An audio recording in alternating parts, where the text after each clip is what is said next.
Attackers are only getting more proficient, so how can you proactively adapt your cybersecurity strategy? Core Security by Fortra helps you uncover and prioritize the risks that pose the biggest threat to your organization.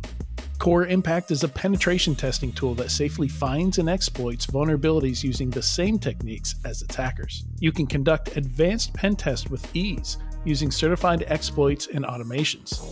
Take your engagements even further by pairing with our additional red teaming tools from Cobalt Strike and Outflank. Learn more at securityweekly.com/Fortra Core Security. Welcome back to Enterprise Security Weekly. Join us at an upcoming official cybersecurity summit in a city near you. This series of one-day, invitation-only executive-level conferences are designed to educate senior cyber professionals on the latest threat landscape. We're pleased to offer our listeners $100 off admission when you use code SECWEEK23 to register. Visit securityweekly.com/cybersecurity summit to learn more and register today. All right, for this interview, we are talking to Tim MalcomVetter, who joins us to talk about lessons learned from his time in both blue team and red team roles. Tim is a veteran security consultant with 22 plus years in the healthcare and retail industries. Most recently, he ran the engineering teams that built the Cyrus CNAP platform. Prior, he built the red team program at the world's largest company, Walmart. Welcome to the show, Tim. Hey, thanks for having me. It's good to see you. Good to see you too. And I love that we get these conversations back to back. Just talking to Eric Capuano about some similar things. I think he has a similar background. But you know, kind of kicking off here, you know, maybe walk us a bit through your background. You know, I'm not sure how many people jump from blue team to red team and back. I've done it once or twice in my career. But yeah, I mean, maybe talk a bit about your background and like what have been the benefits of being able to move back and forth between those two roles. Yeah, absolutely. So once upon a time, I was just a jack of all trades security guy working for a hospital. And back in the day, in that time frame, security, I always tell people like today, we have all these specializations. Security was a specialty, right? There wasn't, pen testing or compliance or identity and access management. There wasn't any of those various things. So back then, I was just the general jack of all trades guy. I was writing written policies one day, clearing malware off machines the next day, dealing with deployments, architecture. And I never understood, even way back then, the beginning of my career, pen testing. Never understood the whole hacker thing. If you go deep, dark, looking around on the internet, you're going to find an article from me back when I was in school still writing on why I thought hacker conferences were evil and waste of time. It's really funny because all my thought was, like, it should be really obvious, like, what the problems are. Like, we should just see them and just know, but not everyone does. And so somewhere along the lines, I realized that, you get pen testing and that whole concept is there kind of to stick people's nose in it and to open people's eyes to make them realize what is inevitable, what is possible, or to just confirm it. So I went from being on the defense side for a really long time, talking like 8-10 years, eventually swung over to the AppSec side because I liked AppSec as a proactive thing, to build the methodologies and everything. But you know what? Pen testing was where it was at on the AppSec side. That led from one thing to another. Eventually, I was in the full-fledged red teaming, went really deep in that world, and now I'm back on the blue side. And for me, that background and that experience absolutely informs what I'm doing today on the blue side. And I wouldn't be nearly as good if I didn't do it. And at the same time, when I was on the red side, I couldn't have been nearly as good if I didn't have the prior blue side. So when we see, and I know, Adrian, you and I share a similar sentiment, when you see these people coming up, they're straight out of school, early in the careers, 1-2 years in, they're like, I want to be a pen tester for the rest of my life. It kind of makes me a little sad because they're going to miss out. They're not going to understand how all this stuff is supposed to be deployed in the first place. And if they don't understand how it's supposed to be deployed in the first place, how can they know how to break it? How can they know what the defender's mindset is? If you're really in a red team, you really need to understand the defender. Right, like a lot of being on red team is knowing, I bet the chances are pretty low if I turn AV off in the system that anybody notices, right? But if you've never worked on the practitioner side, you don't know what they're going to see, what they're not going to see, or where they're likely to put their plain text passwords into text file, or, oftentimes when training pen testers, I actually trained a few that really didn't have that blue team background. and they would get access to something and they just get stumped. They'd be like, okay, like I've stolen this account. What do I do with it? Or I've got access to this network or to this database. What now? They don't know how to dig through a database to find sensitive stuff, or to go find some file servers and look for sensitive stuff. They don't understand what the goal should be, or where things might be placed in these environments. Yeah, 100%. We had some very junior red teamers as well, where they didn't have much experience on the other side, so they'd flip out when they found like an Excel spreadsheet with every single list of IPs and host names and passwords for all these different things. Like, why is this here? Don't they know this is bad? Like, yeah. Also, do you see their ticket queue? There's like 500 tickets. You want to go fix one of their tickets while you're in there? It's you have to have that appreciation for the drudgery sometimes of just IT operations in order to really be good at red team. Yeah, because in the attitude, there's no empathy, right? It's like, oh, these idiots. If you haven't worked in that environment, you don't.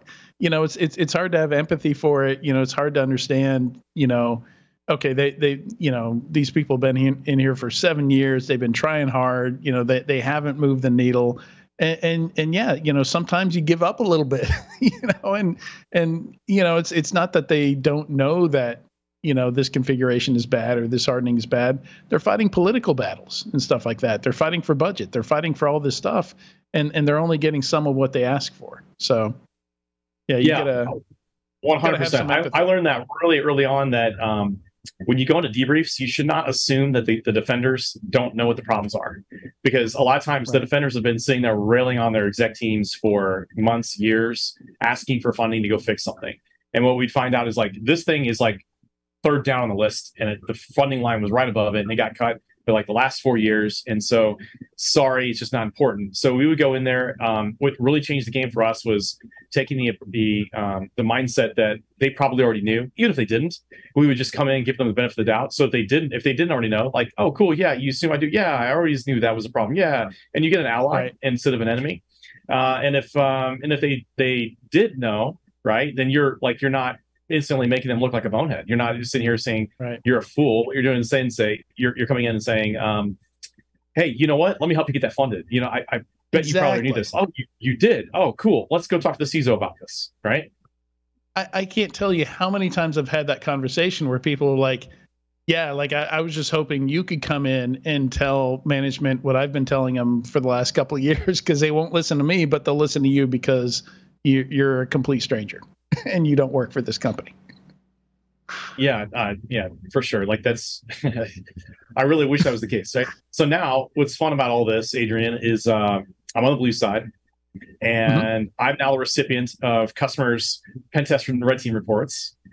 And I'm seeing some of the findings very similar to the kind of stuff I used to write. And they say things like, just write a SIM rule for this. Right. And I have to get to right. So yeah. Just to add some context there, maybe talk a little bit about what your role at Cyrus is, because you say you're on the blue team side, but you're not working for, an enterprise necessarily, right? Correct. Yeah, Cyrus is the merger of Fishtech Group and Herzbeck Group. So Robert Herzbeck of Shark Tank, it's his company plus Gary Fish's latest company. We've been merged now for a year and a half together. Our primary flagship, we do managed services, professional services, identity, all that stuff. But managed services, managed SOC is our biggest chunk of our business. We've got lots and lots of customers, a lot of Fortune 500. That are really, really large, have very, very unique environments, very complex environments. But we also have a bunch of smaller that are very similar to each other as well. And in the result of that, like, we're effectively their blue team, right? We are their go-to team. They will have policy. Generally, they'll own the policy side of it. They'll own maybe they'll own the incident response. Maybe they're not. Maybe they have retainers with us or others for, like, in case of emergency break glass scenario. But otherwise, we're running their stuff. Like, we're ingesting their logs. We're doing all the stuff you just talked about with Eric, right? Bringing all that in, doing all that work, writing the detection rules, making sure the alerts are firing, all that good stuff. So I get to play the other side of it, and I get to appreciate all the stuff that I didn't necessarily appreciate as much in the last role for many, many years. So one of the things I loved about moving to the red team side or moving to a consulting side was, for 7, 8 years, I was at a large payment processor. And, I just saw the same politics, the same problems, the same giant flat network that should really be segmented for all those years. And all of a sudden, every 2 weeks, I was getting to see a new environment, new politics, getting to understand how other companies deal with some of these same problems and seeing new problems. And, you're kind of in that same position as well. So I wonder, and you do have this report that we should mention. It's linked in the show notes, the 2023 Cyber Conversations report. I always love this kind of perspective that you get from the position you're in. And it's probably, I haven't read the whole report, but some of that is in here.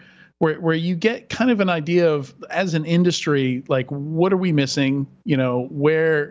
What obviously there's going to be some fundamentals missing, but what do you see when you get a new company coming in and you're trying to put things in place? Like, what are some of those fundamentals that just over and over and over again you see everybody tripping up on or missing? Or is it just totally different depending on the company vertical or what maturity stage they're at? Well, that's a great question. I'm going to probably echo a lot of what Eric was just saying right before in the earlier segment, but I would probably say 80% of things among all companies are the same, right? That Eric was talking about consolidation of vendors. It's the same concept. When you start consolidating tech stacks, you're going to end up consolidating the work, right? The kinds of work, the kinds of things are commodity. So common commodity things should be outsourced, should go to single vendors where they can specialize and go deep on it. I don't think anybody in today's age, like no CISO in their right mind, is going to say, I'm going to go recreate all the detection logic that CrowdStrike or SentinelOne has or Defender for Endpoint, in my SIEM. No one will sanely say that because it'd be extremely expensive. Now, they will go buy a vendor product from one of those vendors or another one that they think is a good value that does those types of detections, right? And like what the function of that is, they're outsourcing that, right? They're looking at it and going, it's not worth it. I'm a healthcare company. I'm a retailer. I'm a insert whatever. It's not worth my time as a company to invest to go build that technology or that particular set of controls. So they're centralizing it. So as a result, that's why you're seeing a consolidation of managed service providers coming in and running SOCs for a lot of companies because they just can't afford to staff them. To me, this is really like another rehash. I'm going to play a lot of old school cards here because I'm old and I'm bald and got white hair in my beard now. But when I was, first starting out, my first job, every time we installed a new application, it was at least 1U pizza box server into the rack, right? Like it was a 1U server. We'd come along and, a year later into the application's life, it's humming at 3% CPU utilization. Disks are mostly empty. Like it's a mission critical application, but it's just sitting there. Then entered in VMware came in out of nowhere and said, hey, we can consolidate all this down, or we could put all, just need a handful of servers and you can run all your apps. Like, that's really cool. Didn't take long. And AWS said, I can one up this and we can go to this elastic compute concept and we can start doing VMs. And then now we got Kubernetes containers and serverless stuff. And it's the same concept. Well, guess what? SOC is the same way. Yeah. Rather than have a dedicated team in your house, like that's going back to I'm running 1U pizza boxes in my server rack again, right? Rather than go do that, like, okay, I can consolidate down and I can go and share a SOC. And then it starts to think about how can I really compute or like elastic compute equivalent of that. Like, and that's where we're at now. So we're doing some really cool stuff on the back end to make it where we can ramp up and we can handle when, one customer having a really bad day and there's a spike of 5,000 alerts in an hour. Like, how do we go handle that while these other customers aren't, and that sort of stuff. So it's funny how it changes, but then it really doesn't, if that makes sense. Yeah, it's interesting how there's kind of two sides here. One of the things we were talking about with Eric Capuano was that, specifically with SIEMs, like there's a lot of expense and just, people want to keep all their logs. They want to keep them all forever, but it's incredibly expensive. And some of the SIEM vendors out there are taking advantage of that versus the flexibility and knowledge that you build on staff when you build that yourself, and you build in some log aggregation ability. So, somebody specifically needs like a niche log management or SIEM tool or something like that, they can have that. You can just send them just the logs that they need to do that task. And so we got into talking a lot about, really in the industry, something that would benefit us a lot is having more builders, having full stack security engineers, for lack of a better term. I don't know if there's a security specific term for folks like that can build stuff versus somebody who's QRadar certified and just knows how to push buttons in QRadar. And on the other side here, we're talking about outsourcing and increasing efficiency and things like that. Instead of building this in house, managed services being the equivalent of moving to cloud, but with operational, with security operations. So it's like, where do you see those two connect? Like can using managed services actually help you afford some of those full stack engineers, or is it replacing some of that? How do you connect those two? Well, it's a great question. We think our customers just want outcomes, and they buy an outcome. They want to know that their stuff is monitored, and then how it gets done is really up to them. Like, they want to know that we're going to see their stuff, we're going to detect their stuff, respond to it timely. How we do it is largely irrelevant as long as we're doing it well. On that note, we have over 60 engineers that are just software engineers. Most of them have no security background before. Some of them do. Mm-hmm. A lot of them are learning security stuff on the fly, but they're building features for applications that our product team is defining. So that's where the security knowledge comes from. We got veterans that understand this, understand the space, understand customers, et cetera. And like I said, that philosophy that 80% of everything a customer does is commodity, that's what drives a lot of it. That last 20%, though, especially with large enterprise, that is the sticking point. That's the hard part to get the diminishing returns from. And as much as I would love to say the SIEM is dead, believe me, I would love to say that. The last 20% in large enterprises has to be in SIEM because it's unique. It tends to be things like a line of business application, or they have higher requirements for certain things. So when we're talking SIEM with customers, we're largely asking, like, are you doing this? Do you need it for compliance? Are you trying to just persist logs, kind of like what Eric was talking about earlier? If you need to do those things, then yeah, let's talk SIEM, let's talk storage or whatever. But for anything else, like, what we really care about is what's your detection coverage? What's your attack surface actually look like? Do we have things all lit up the way we need to? Can we do a purple team engagement with you to make sure that everything's working right? Can we just make sure that it's working end to end on a constant basis? That's the stuff that really gets me excited, and that's what where we try to focus. Yeah, and it seems like there's a big piece there that I get very passionate about, and it's the sure, you've set up things and you've configured them, but do they actually work? Will you actually see that alert? That like, one of the examples I like to use is with Equifax. The emerging threats team produced a snort rule to detect any kind of attack against the struts vulnerability that they were well aware of, and they were taking steps to protect themselves from it. But it's eventually what they got hit by, and they handed that off to the ops team, and they deployed it to the IPS. And neither team actually tested that snort rule to see if it worked or not. Nobody actually ran an exploit to see if it would trigger and if it would successfully detect it. And it seems in a lot of the work that I've done that tends to be some of the glue that's missing, is people actually running through these scenarios, actually double checking. To use another example, I worked with a company. It was scanning all of its websites with a DAST scanner. And for 13 of the 14 websites, they misspelled the domain name. They were scanning by domain name, and there was no M at the end of .com for 13 of those 14 domains. But because one of them was correct, they were getting some results, and they assumed they were all getting scanned when only one of the 14 was getting scanned. So I run into all kinds of issues like that, where they got the people, they got the products, but nobody's actually done any testing. Nobody's actually run through and said, okay, does it work? Right? Yeah, 100%. So that's got to be a huge part of what you guys do, right?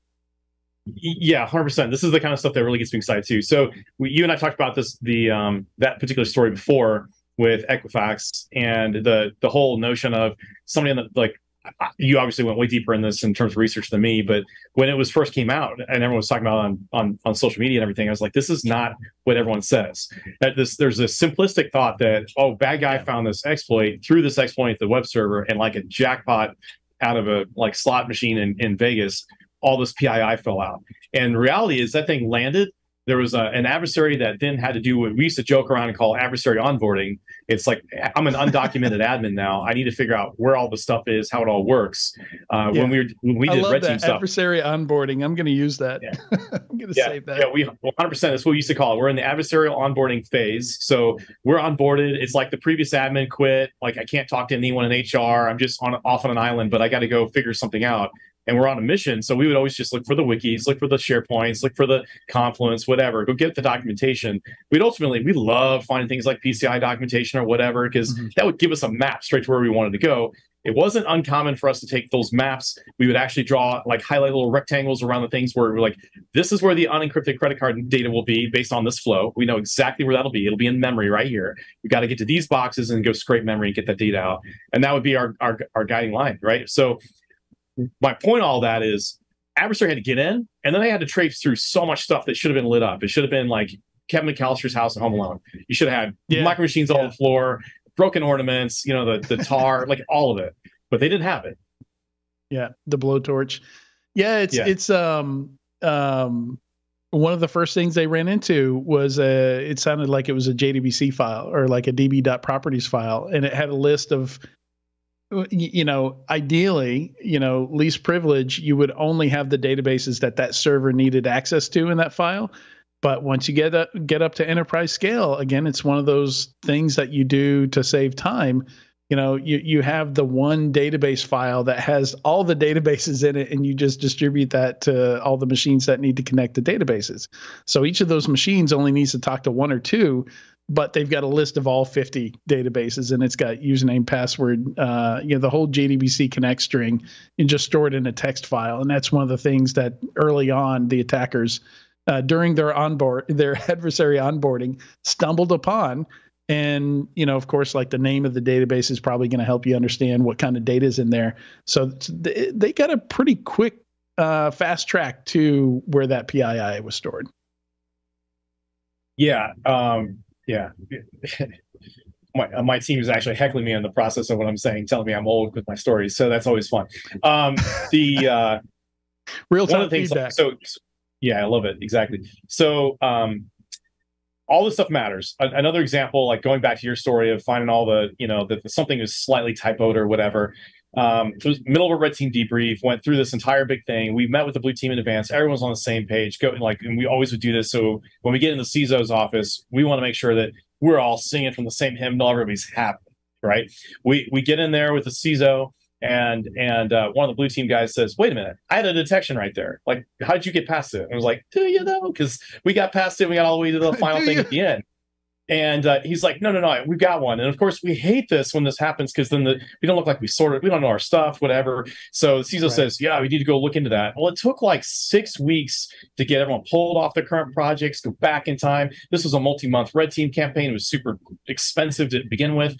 They finally go pull it back in, and they found out that there was a routing change that accidentally broke syslog traffic for a fraction of the network. We just happened to be on one of the environments where that change went in wrong.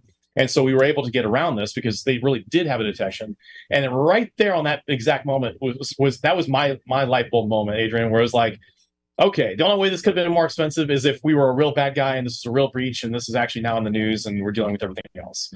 So yes, 100%, I'm on the same page there. We were literally talking about this in the previous segment. I was talking about my first experience with a SIEM, where, and I'll go a little bit deeper into this now because it's relevant, but back in 2004, we had one of the first generation SIEMs, shoved everything I could into it. We had over 1,700 devices in it, 100 million events getting logged every day. And all of a sudden I realized I had this huge SIEM management problem. And one of the things not built into that SIEM wasn't built into the next SIEM I used 10 years later. I hope it's a feature with SIEMs today, but they generally don't tell you when logs stop coming in. Like it might be normal for us to have 30 million firewall events get logged every day. And with that SIEM product, it could drop to 0 and there's no notification that all of a sudden you're not getting events anymore. So that was the next thing I had to do, was build some kind of notification to know, hey, and it would happen every single day. I'd have at least a dozen, if not 100 of those 1,700 devices, for whatever reason, weren't sending me logs anymore. And I'd have to go hunt them down, find the owners, what happened. Like in one case, somebody redid all the Linux servers, blew away the syslog.conf, and we stopped getting logs. One day they were doing battery maintenance in the data center and they didn't turn our SIEM back on, and nobody noticed for 2 weeks until we had an investigation. So yeah, 2 weeks of logs are just gone forever, because I was monitoring for, logs stopping coming in, but I wasn't monitoring for the actual SIEM to be up, which was a SIEM that we managed in our data center. So it was just a complete mess there. And yeah, we ran into those same things where, why, in the middle of an investigation, where'd the logs go? Why don't we have logs? I would love to tell you that that's a solved problem, but it's not. We spent a lot of time engineering wise working around that, trying to get that to work. It varies by SIEM. We have uptime, automated checks on and things. I won't name vendors. I'll give them some grace on this, but there was one vendor whose entire backend was down for us, but one service was up, and the service we checked against was basically saying, "Can I make a connection?" Yeah. And so it looked up to us, but it was functionally down. Like the UI was down. So, but we didn't know until the customer tried to get into the UI. I was like, "What's going on?" We're like, "It looks up to us," and then we found out we were losing data like that. That was a really bad one. There's other examples where some vendors are better than others in terms of yes, I not only do I see that you've got all of your Palo Alto firewalls, but number 39 out of 100 is actually done, stop sending to us. That's amazing if you can get to that level. Not all SIEMs can do that. But it's also noisy. So when you introduce into a really large distributed type of organization, Palo Alto 39 might go down for a legit reason, and it might take you a half day to a day to figure out if that's intentional or not. Because it could be a multi-national org, and this network over here was intentionally taking that offline because it doesn't need it for the business anymore. But there's separate change management orgs, and maybe didn't get replicated back out, and then you're just trying to track that down. So it is not a solved problem. This is still in the realm of asset inventory management for me. It's they're going to be problems forever. I mean, I'll be retired, and people will still be trying to solve that. Yeah. So is the answer just better? Create better tests? I personally really like creating better tests. I would really like to get to the point where it's automated, where you're testing for controls like this. Full disclosure, I sit on the advisory board for Scythe, Bryson Board's company. I think they've got a great future in this space. They're obviously they came very much from the red team world, and they're more and more purple every single day. And I think this is a huge opportunity. There's a number of players obviously in this space trying to kind of do it. No one has really solved the idea of making this as boring and simple as vuln scanning yet, right? But when it gets to the point where it's just this thing you do is no longer Hollywood cool, right? I think that's part of the problem with red teaming, is because it's Hollywood cool, we spend a lot of time going in deep and bragging about it when it's done, instead of going, hey, could I have found that information faster? One of the weird observations I've made the older I get is, at the end of the day, most of what we do is just information searches. It's just funnels and filters. And to me, pen testing, red team, this is just another funnel and filter for different sets of vulnerabilities, right? SIEM is just another funnel and filter. EDR is taking that same concept but pushing to the endpoints, right? So it doesn't even have to go to the SIEM necessarily. Cloud posture management tools, same deal. Don't want to pull all of CloudTrail down. I want to just find the bad as quickly as possible. It's people that can filter closest to the data source that really end up winning. And so when you start thinking about this from a detection controls validation perspective, the products and services that eventually figure out how to make this just boring, turnkey. Hey, bro, TCP number 1, 2, 3, 4, 5 was detected every single day for the last 90 days in a row. And something broke yesterday. We ran the test and it's still not working. So what did you change? I turned this one thing off in my EDR console, or whatever, right? Or I pushed a policy update that blocked something, right? That's the kind of stuff when it gets to the point where we can be that proactive as an industry, that's when we'll finally start to win. But we're a long way from there still. You know what does really well with funnels and filters and that kind of stuff that you were describing? Large language models. Oh man, you're killing me. He had So to like go that there. segue. He had Let's to. hook ChatGPT up to the alert flow in the SOC and just well, I can get rid of the people, right? Yeah, just that easy. That easy. Just for fun, because while we're at it, like why not? We hooked ChatGPT up just with non-production data, but sanitized alerts, threw it through just to see what it would do. It wrote amazing, glorious text copy trying to explain how a certain bad thing was actually an okay, good thing. It 180 degrees was wrong. I had to explain that to our board this morning, who's all excited about generative AI, and everybody's all buzzed about it. Like, how are we going to get this in, or how are we going to use Gen AI? I'm like, you know what? It's great. But it's not necessarily for this problem set. You go look at Microsoft Security Copilot. It looks amazing. When you go watch the video that Microsoft put out, the lawyers put the nice fine print on the bottom that says, do not rely on this for security decisions. Chronicles, one of our big partners, they've got some cool AI stuff coming in. If you notice, it's not making security decisions. It's inferring natural language processing to help them generate rules or help them generate searches. So if I'm a human, I don't have to know the schema and the field names for stuff in Chronicles UDM format. I can just go and ask a question, like literally like I'm Google searching today and say, like, what year was blah, blah, blah, blah person born? And if it's an important person, it returns an actual, like, answer as opposed to links to pages that might have the answer, right? It's doing the same kind of thing, and it's super, super cool and useful, but it's not replacing the person. So when I sat here and I was thinking about, like, okay, why did ChatGPT get this so fundamentally wrong? It dawned on me. If I take 100 people off the street, Adrian, and I ask them, run DLL 32, this weird DLL, comma, this entry point name, is this good or bad?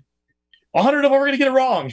Right? 100 of them are going to get it wrong. And so if you know what I mean, when they trained it on data, they didn't tell it, when it's on Stack Overflow, like only train on the items with the green check marks, right? Like it trained on all of it, the green check mark items and the 24 wrong answers, right?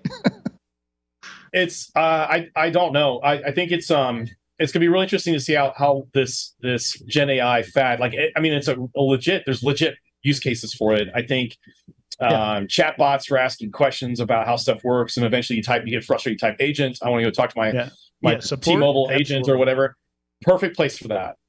But not making security decisions. It's not there yet. We're a long way from there.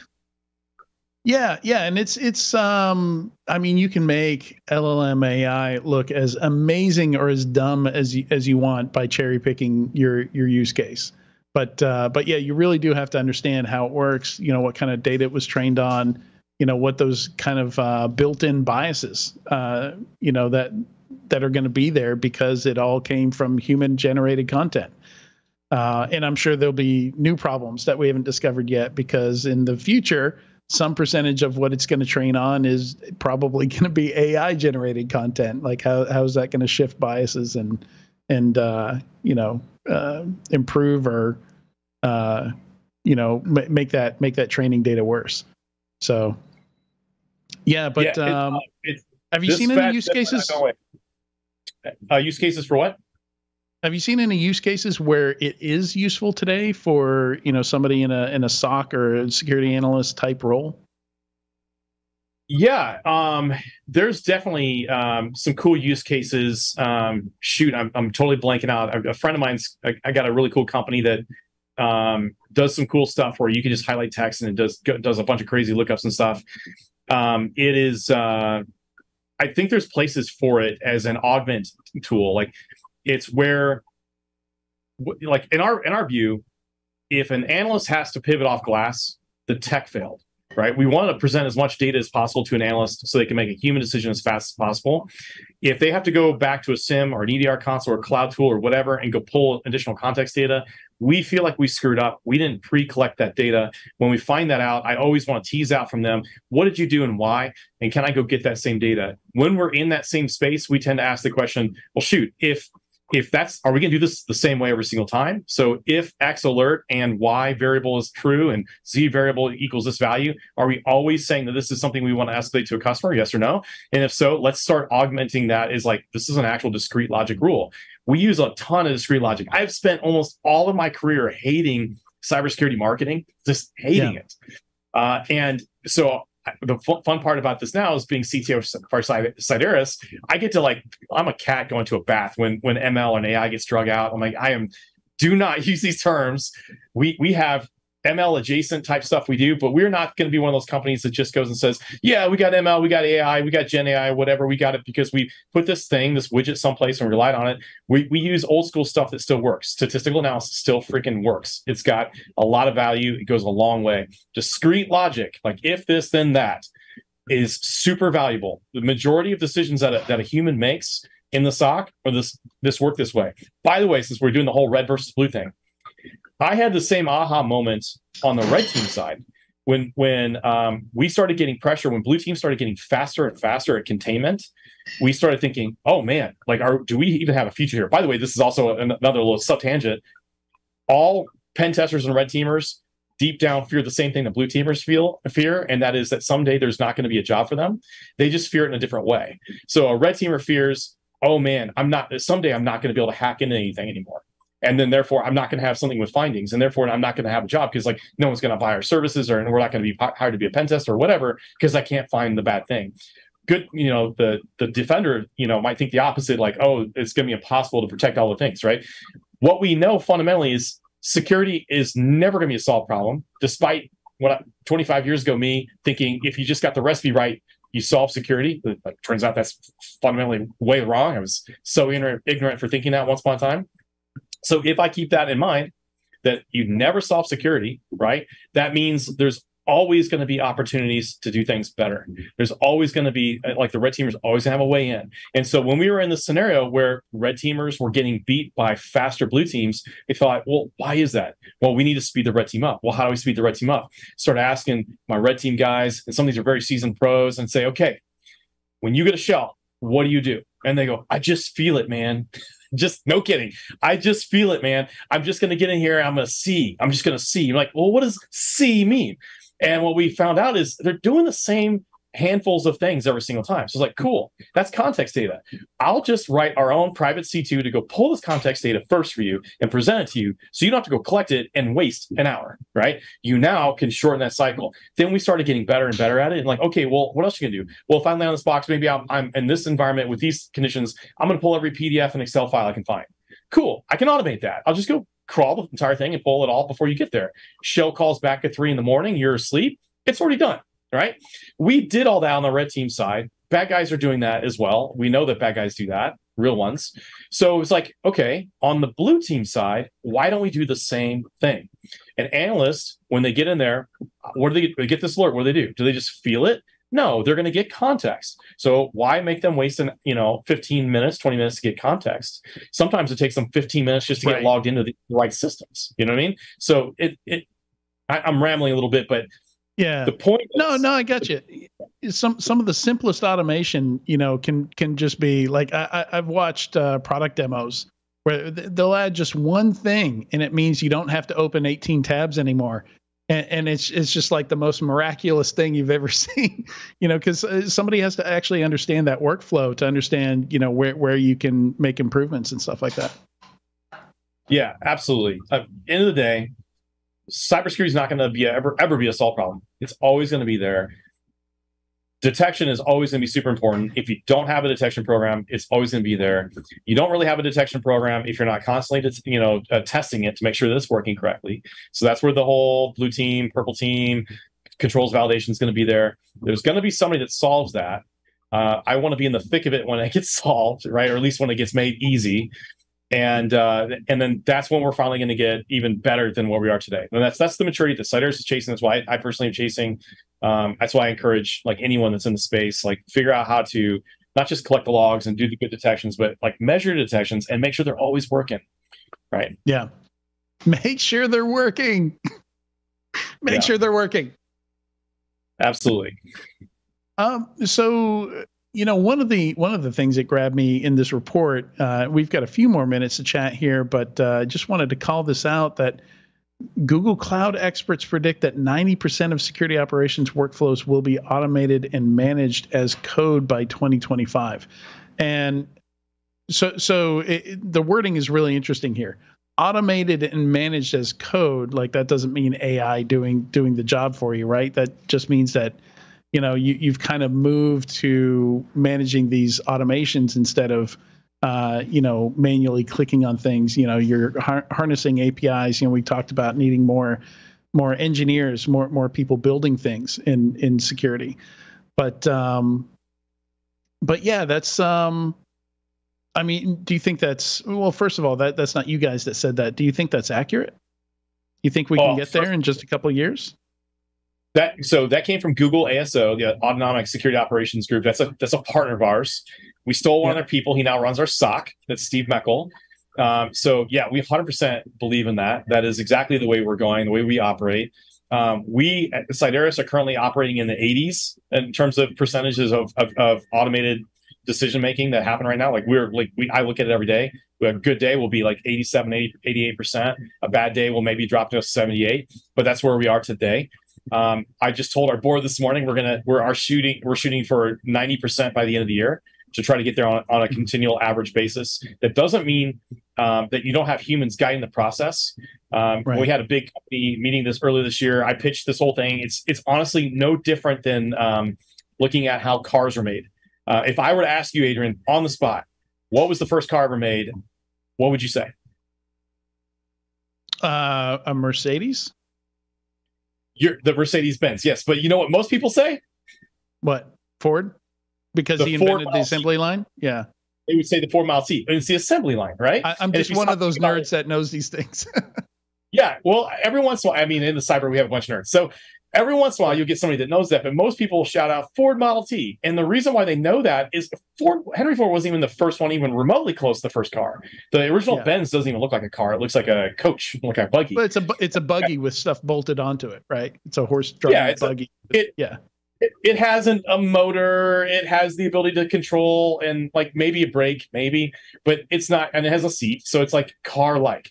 Yes, but in like, what is it, 25, 30 years later, is how long it took for Henry Ford to get really good at it. When he did it was he made the assembly line. And what he just said is, hey, I can bring all the data here.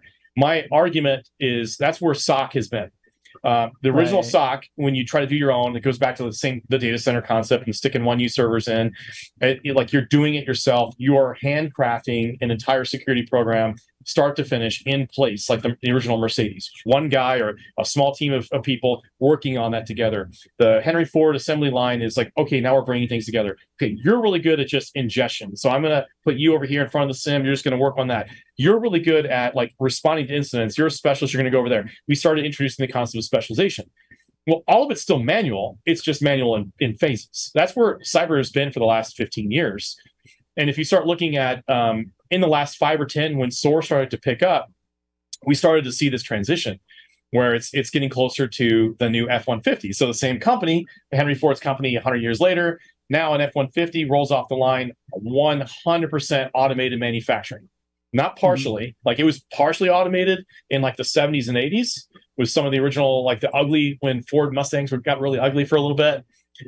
In that time frame, that's when they started to partially automate like spot welds, and that was cool. It was an improvement. It was higher quality for aspects of it, but now they're all the way off the line. Now, that doesn't mean there's no humans, right? So this fear of, oh, I'm taking the humans out of the process, and I'm not going to have a human being that's assessing it. It's going to go off the rails, or like enter Skynet, or whatever your fear is, bad decision making, whatever. That couldn't be farther from the truth. What we're actually doing is freeing humans up to do the things that they're best at. And what they're best at is higher order thinking and higher order tasks. In the Ford F-150 model, what we're talking about is the engineers spend all their time thinking about not just the design of the car or the vehicle itself, but how the pieces will put it all together in the line. So literally thinking about that. And then you got QA people, which is Adrian. I was going to bring up quality assurance. That has to be there. The more you automate, the more you need that. Yeah. So you got the QA guy that's going and making sure the margins on the seams are exactly the way it needs to be, and everything lined up, and and the machines are in spec and they haven't gotten out of like, so you still have that. That's still there. They're just not making the cars. They're maintaining the things that are making the cars. And then you've got, like the design layout of in the industrial engineering aspect of how everything flows through. So there's still important aspects for humans to do, but they're higher order tasks. They're not like Eric said, I don't want button pushers. I want full stack people. Like it's the same kind of concept, except for what I'm saying is I want experts in specific things to go in and do their expertise, right? So that's where we're going. Yeah. That's our direction. So Google ASO said 90% by 2025. I'll tell you right now, Cyrus will be there long before that. Yeah, I mean, totally makes sense for you guys. That's where your profit margins are, right? So it's that, and it's also just scalability. Right. The number of times a customer will have so we've got this dashboard, this report that comes out all the time for me. I get it in my email like every day. And one of the things I look at in that dashboard is when we have customers have spikes, like they had a really bad day and something happened. And that dashboard that comes in my inbox, the bar charts are two colors. The one color is how many cases were responded to manually. And the other color is how many cases were automatically handled through all of our tech and automation and our rules and all the rest. When I started seeing these spikes happen and they became the automated color, I was like so happy, right? Because that meant that the SOC didn't have a bad day that day, right? The only way that anybody can grow and handle this is like we need to know. And this goes back to the same thing of centralization.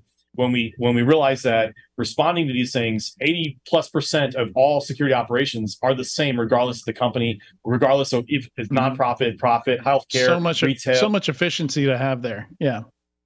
Exactly. So when we get a chance to see a bad thing happen, we go, wow, that was a really bad day. This manual thing happened. We RCA it, or, root cause analysis it, and then we go write automation rules on it that we then apply globally. So that when those conditions occur again in another customer, because someone else is going to have that same control.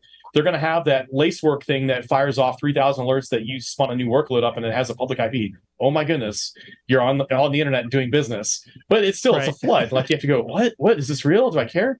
Right. So yeah, we do all that stuff, and then we get the benefit of it down the stream. Everyone gets the benefit of it down the stream. Awesome. Excellent stuff, Tim. This is really good. Just the combo of these two conversations today. I'm really pleased with everything we got to talk about. Thank you so much for joining us on Enterprise Security Weekly today. Yeah, Adrian, thank you. And Eric, good job setting me up for today. So that was good. Yep, great stuff. We'll be back in a few moments with the weekly Enterprise News.